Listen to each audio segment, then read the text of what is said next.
मैं शाम को करीबन 8 बजे अपने घर की छत पर वॉकिंग कर रहा था। तभी कुछ करीबन 5 मिनट बाद छत के दूसरे भाग से किसी के खड़खड़ाने की आवाज आई। मैं उस साइड देखने के लिए गया कि आखिर आवाज किस चीज की थी, क्योंकि छत पर मेरे अलावा और कोई भी नहीं था। उसी दौरान मेरी नजर चैनल की डिश पर पड़ी, जो छत के दूसरे भाग में थी। मुझे लगा कि शायद कोई चूहा होगा, इसलिए मैंने ज्यादा ध्यान नहीं दिया। कुछ देर बाद फिर से वही आवाज आई। मैं तुरंत वहां जाके देखा तो मैं स्तब्ध रह गया, क्योंकि जो चैनल की डिश पहले जिस जगह पे थी उसी जगह से 5 फीट दूरी पर चली गई थी। मेरी समझ में कुछ नहीं आ रहा था। आखिर यह हुआ तो कैसे हुआ।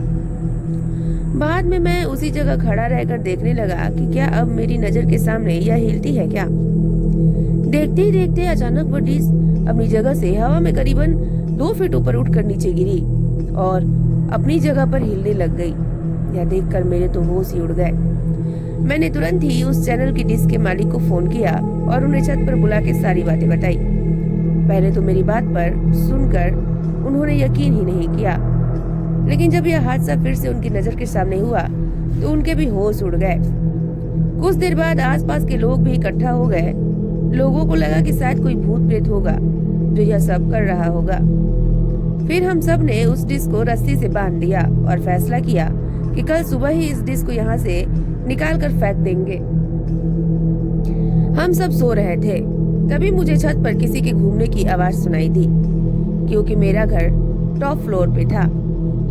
इसीलिए जब भी छत पर कुछ भी हो तो सबसे पहले हमें सुनाई देता है। मैंने अपने घर वालों को जगाया और बताया कि छत पर कोई है जो घूम रहा है। उस रात हम सब हिम्मत करके छत पर गए, यह देखने के लिए कि आखिर ऊपर कौन है। हमने ऊपर जाकर देखा तो ऊपर कोई भी नहीं था, लेकिन छत पर किसी के पैरों के निशान थे, वो भी आम पैरों के निशान से कई ज्यादा बड़े। हम डिश को देखने के लिए गए तो डिश पूरे छत पर कहीं नहीं थी। हमें लगा कि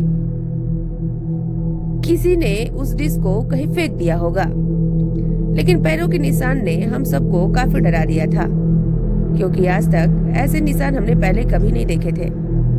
रात काफी होने के कारण हम सब ने मिलकर डिसाइड किया कि अब जो भी करना है कल सुबह ही करेंगे, और हम अपने अपने घर चले गए। उस रात को मुझे नींद भी नहीं आ रही थी। मेरे मन में केवल यही चल रहा था कि हमारे छत पर कोई भूत प्रेत का साया तो नहीं है ना। दूसरे दिन सुबह जब हम सभी छत पर देखने के लिए गए तो देखा कि वो डिश जो कल रात छत पर से गायब थी, वह डिश आज उसी जगह पर वापस आ गई थी। तभी सबने डिसाइड किया कि उस डिश को तोड़ के उसे नष्ट कर देंगे, ताकि बाद में कोई परेशानी ना हो। जब उस डिश को तोड़ रहे थे तब उसके अंदर से काले काले रंग के कुछ पदार्थ निकल रहे थे, जो बहुत ही बुरी बास कर रहे थे। उस डिश को तोड़कर उसे एक खुली जगह पर ले जाके उसे जला दिया गया। तब से लेकर अभी तक कोई आवाज नहीं आई, न ही किसी के होने का एहसास हुआ। तो ये थी आज की कहानी। आप लोग स्टोरी कैसी लगी प्लीज कमेंट करके जरूर बताइएगा। स्टोरी पसंद आई हो तो लाइक और शेयर करना ना भूलिएगा। मिलती हूँ मैं आप लोगों से एक नए मजेदार स्टोरी के साथ। तब तक के लिए बाय बाय, टेक केयर।